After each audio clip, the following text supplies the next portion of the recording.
His bottle. Take your time. Pass! Oh my God! Rafinha! What? Lost the button. What's that?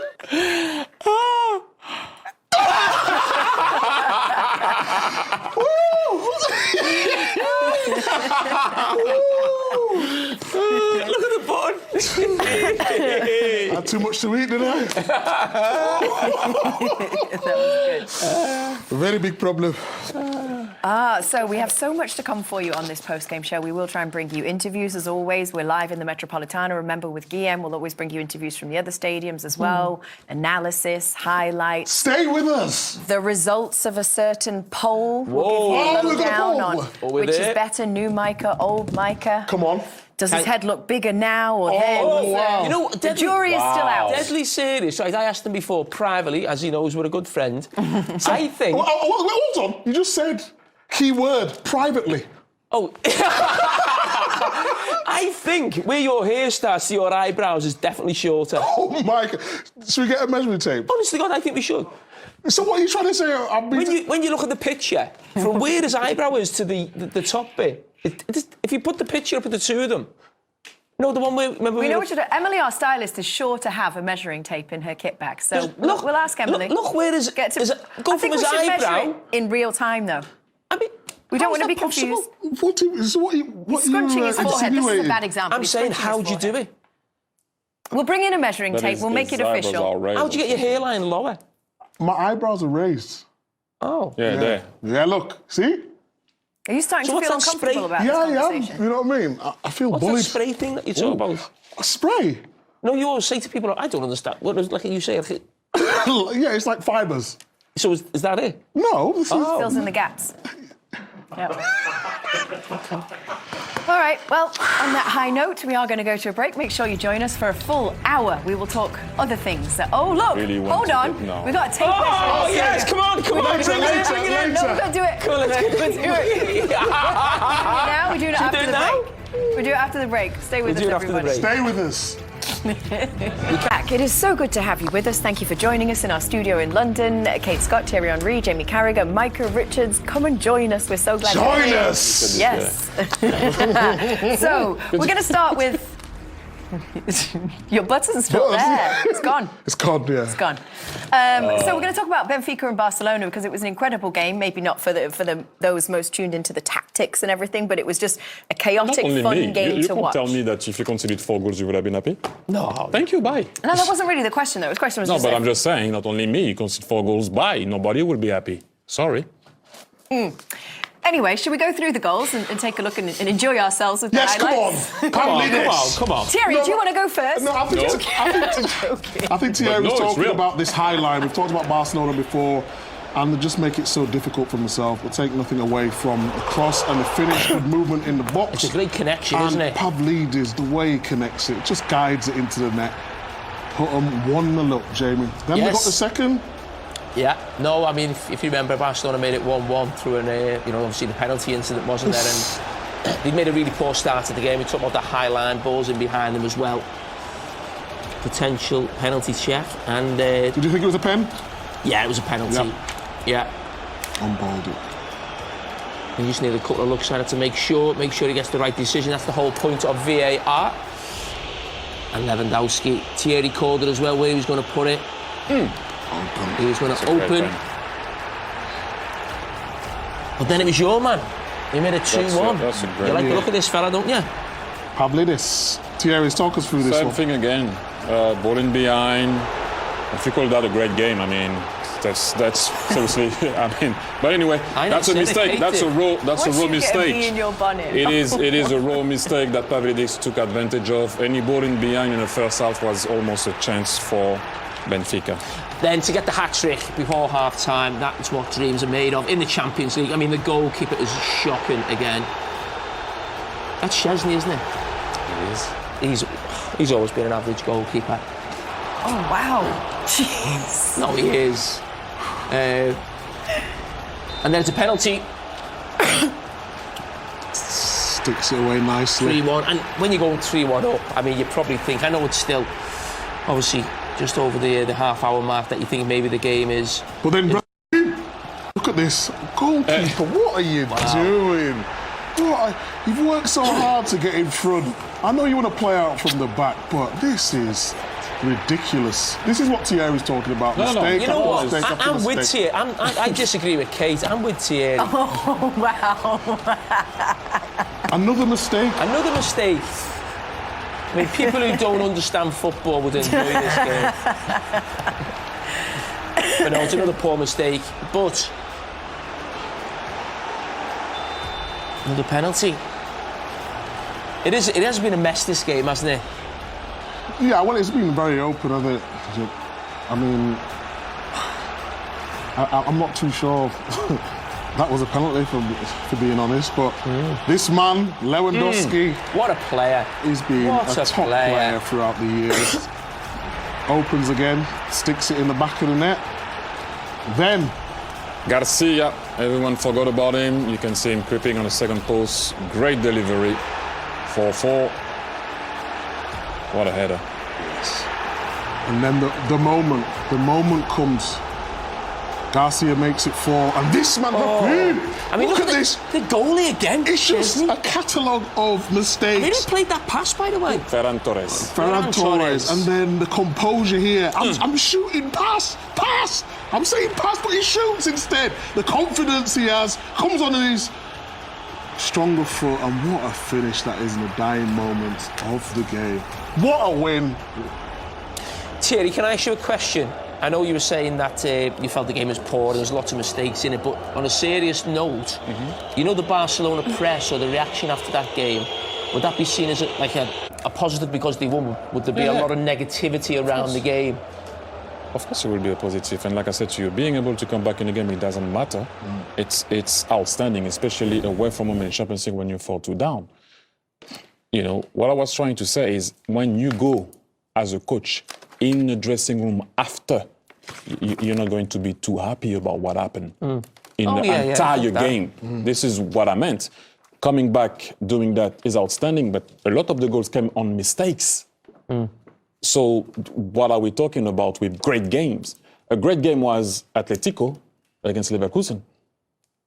That's where you dig in, and that was a great game. Now, I said to you, if you go back, you watch the goals, you almost don't want to watch them. You have to go through what we didn't do well or not. That's the point I was trying to make. But to Jamie's point... Are you listening to that, Kate? Yes, I was. Thanks very much. Yes. I was going to say, to Jamie's point, will the pressure still persist on Hansi Flick? Yeah, because I don't know if it's on Hansi Flick himself, but as a team, I'm just saying you still conceded 4 goals. And goals that were avoidable. And you managed to come back. The spirit was there. The coming back was there. But you should never be in that situation in the first place. There should be a tiny bit more control. Having said that, like I said to you, in Barcelona, things are always overanalyzed. So, again, you won, you come back, you're going through, well done. But obviously, conceding 4 is not normal. And if you, as I said, if you flip it to Benfica, as you saw, the coach there was going crazy because it's almost unacceptable to be 4-2 up and losing the goal 5-4. The game 5-4, sorry. Another 2 bad examples of a high line. The man on my left.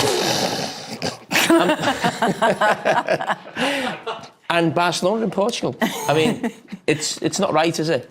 I mean, that should be a poll. Who's got the worst high line? Hansi Flick or Micah Richards? But I thought you said he's got a low line now. Did I get that wrong? Did I get that wrong?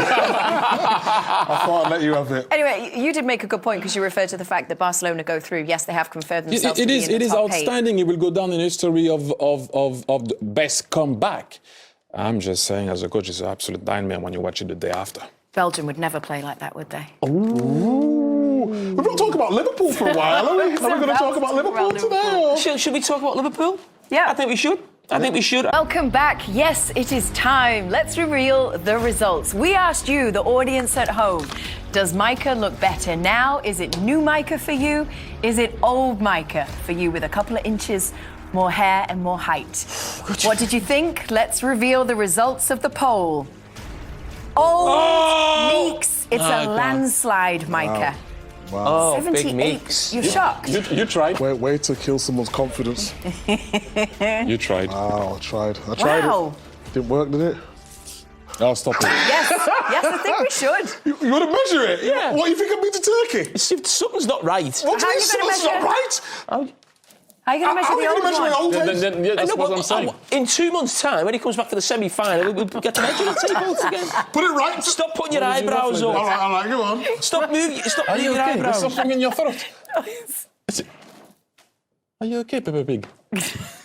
I'd say bang You're on right. 2.5 inches. 2.5 inches. So remember that. 2.5 inches. 2.5 inches. Mine is limitless. You don't need to. Mine is limitless. Mine is limitless. I need a spare one. Mine is limitless. Oh, well, that was fun. 2.5. One thing that we do want to remind you guys. 1%. I know. Wow. 70 what? 1%. So the old Eight. Meeks. What, 78%? 1. Oh, my I God. think, yeah. If I, whatever. It's going to be a long climb back up, isn't it, Micah? And it was Barcelona who took all 3 points, guaranteeing themselves a place in the last 8 and an automatic qualification spot as Benfica dropped down the table down to 18th. It's been an incredible evening. When you say that there's a game that has everything, this game had everything. In fact, it's the first time in European Cup history that a match has finished 5-4. But I'm not sure, as crazy as it was, that anyone really saw it coming. No way did we see that. The lack of quality defending, but you can't predict that scoreline. You can't predict a game like that and the incidents that were involved. And like I said, the lack of quality in some of the defending. But again, there's so much to talk about. You can dissect it in any which way you want. You can applaud the mentality of Barcelona to come back from that deficit is unique. But also then you could criticise Benfica for letting it slide. But again, there's so many things to go through. So many things to go through. Let's start at one. I mean, there's 9 goals to go through and other incidents as well. So let's start at 1-0. This was Vangelis Pavlidis, who, of course, has tortured England in the past, scored after 2 minutes here. And you thought, well, this is a great start for the home side. Yeah, it was a good start. Carragher's out there wide, putting in a great ball, and Pavlidis gets across his marker. And it's a really good finish. You expect that with somebody from his quality. And it got them up and running. But, I mean, as we know, there were so many goals and so many incidents. I mean, this, for me, look, Balde, he gets there first. I don't even think he's getting onto that. It's a little bit soft. Yes, there's contact, but I just don't feel that every contact is a foul. And he goes over to Mona and you know what he's going to do. He's always going to give it. And Lewandowski, He's always going to score. Yep, exactly. Yeah. And look, by this point, we're only 13 minutes into the game and you're thinking, oh, well, this could go either way. And then Wojciech Szczesny, look, a seasoned professional at Arsenal, been at Juventus, now here with Barca. I mean, it's actually beggars belief that he's actually committed a couple of these errors that led to the next 2 goals. Who's going to talk us through them? Jolie, you go for it. Yeah, just watching it, as I said, he's actually picked up the flight of the ball, but just that's all he's thought about and that's all he's seen and not recognised. Balde's in control. There's been no communication, and he's not only trying to just take control, he's wiped him out. That's the thing, he's actually volleying it away from his goal, which is a crazy decision in itself to actually not just bring it down. But yeah, it's a poor decision. 2-1 at that point, and then another goal as well. There was a Pavlidis penalty as well, and that was also from a Szczesny error as well. Yeah, I mean, this is just another rush of blood. It's not long after. I think somebody of his experience should know that he can't dive out in that manner. Did he just lose his head at this point? Because it feels like it, doesn't it? I feel like he did. See, the first one, we were actually laughing as defenders, thinking you'd be raging because you'd have it under control for your keeper to come out and completely wipe you out, and then that happens after. You're thinking, just calm down. Yeah, I think he's trying to get himself or rectify the first mistake, and he ends up making another one. And making another one, which isn't the plan or the name of the game, but that's how it ended up. So at half-time, it was 3-1, and you think Benfica have this one in the bag. And then, let's look at the second half. It goes to 3-2, Rafinha with a header. But again, it's the circumstances around it. The goalkeeper gets an assist here. Yeah, I think just before that, he'd made a great save and looked to be composed. And again, he's trying to play a ball up front. And then Rafinha, whether he actually means that, knows much about it, who knows? But it's a great execution. Great execution from Rafinha. Unfortunate for the goalkeeper, the Benfica goalkeeper. And then Unfortunate for Araujo as well. Just when you think it couldn't get worse for Barcelona, this happens. And again, another great professional. Yeah. And Benfica it happens. well. Mistakes Of happen. course. I mean, I asked Julian if he'd ever done it. I know I've done it as well. So, look, he's just trying to get in, get a block in.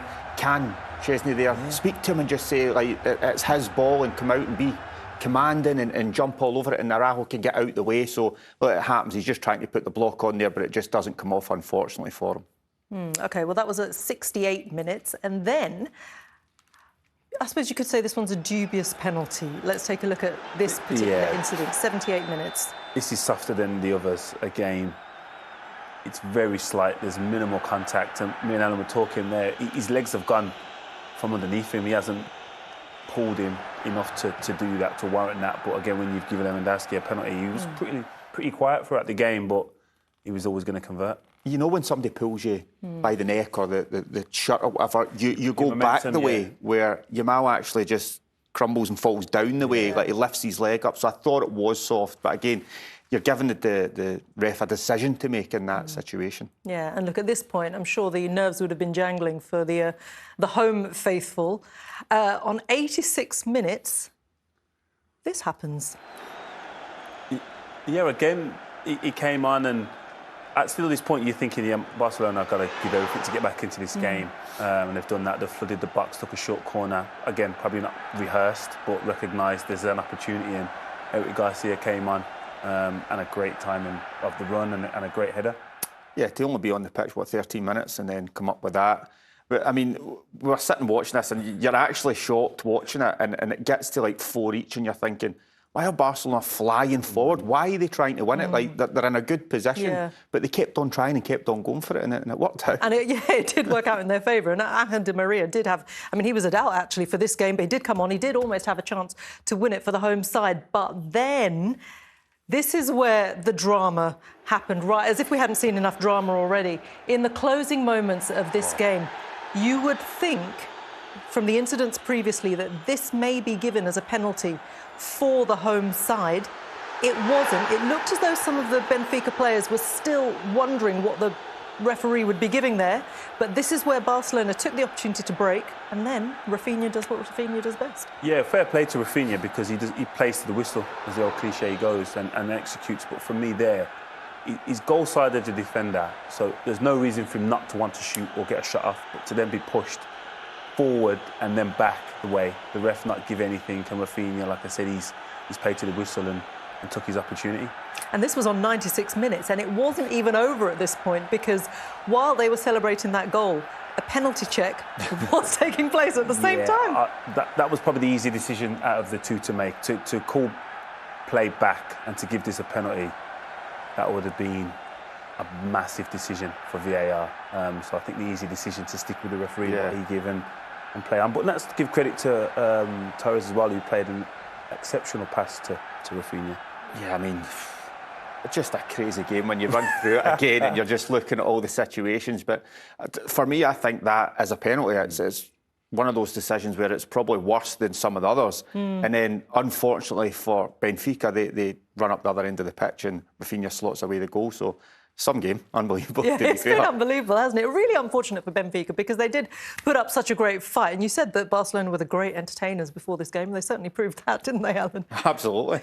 I mean, that's what, 26 goals or something they've scored in the games they're the top scorers, actually, in this as well. It's funny because they basically they've not had great form in the league. They've only won one game in their last 8 in La Liga. They had a 1-1 draw against Getafe at the weekend. Really uninspiring, actually, in that game. But then it just shows that, and it's probably the same mentality as Real Madrid, that they... And it's not spun off the grass. You know, all that wet coming down. You think a long ball like that, you've got to have to go long and you have to put some backspin. He's volleyed it. I thought that would have run out of play. But it's just Barcelona's night. It's an absolutely beautiful game of football. Best game I've seen, says Noceros, in a very long time. Unbelievable entertainment. Jonas has been in touch. Barcelona, I think he might just play the wildest football match I've ever seen in my life. Take your point. Absolutely, Jonas. It was wild in every positive sense. We talked about in 20 years from now, proper classic UEFA Champions League game. Again, agree with that European lad. It was spellbinding, really. We were watching so much because that's the beauty of doing this programme on a night like this. But it was mesmeric stuff. Look, from the first, even from the kick-off, it was, end to end, and you're thinking, okay, this is a great game. But, there's been a lot of criticisms maybe within the Premier League of managers playing a certain way and sticking to it. And Barcelona, like Joe mentioned, high line, attacking football, it does leave them vulnerable, and they rely on outscoring everyone, and we saw that tonight. But credit to them, this young team found a way with a few senior players. But, I think Benfica won't be sleeping tonight. I think they'll be thinking, how have we scored 4 and lost? Yeah, good question. If you look at Barca's Champions League phase record, James, they slipped up on the opening day against Monaco, had a man sent off quite early and ended up losing the game. But since then, they've kind of found a way in every game. Is it sustainable, this? Or is it just a wild ride? I think it would exceed expectation for them to win the Champions League. I think even last year beating Napoli was seen as kind of progress, sort of getting out the group stage and then progressing into further into the knockout stages. I think you can't forget just kind of how chaotically run Barcelona are. In that, a few weeks ago we've had this kind of, that guy we signed in the summer, Dani Olmo, who won the Euros for Spain, we can't register him anymore. Oh, can we register him? We've got to appeal that. Now he's injured. All that kind of chaos, Hansi Flick's managing. And, as Sid, who was there in Lisbon for, was saying, the youth in this team. Back when it was Pep taking over in 2008, he was the Barcelona B coach who brought through the likes of sort of Pedro, Busquets. Obviously we saw Messi go to another level under him. They're having to rely on, I think, some of these young players from their academy because of that financial situation that they've inherited. It's a different situation. Yeah. So to have, the likes of Kubasi, who's been playing now there for a year, really impressing. Gavi back from his injury, Pedri back from playing 300 games in his first season as a teenager. Marcus Yamal, it's a lot to expect those players. And as with all young teams, there are ups and downs. But I think Hansi, regardless of what people think of his start, you have to remember the way Barca is being run at the moment. That's a very difficult thing to have a control of. And I think what he's done in his first season so far is pretty impressive. Yeah, and maybe a bigger threat in this competition than they are in La Liga, given that they are up and down, but could be the ultimate cup team and will be very good when they all grow up. Yeah, indeed. Great game, although Benfica may disagree. OK, short break, after which our journey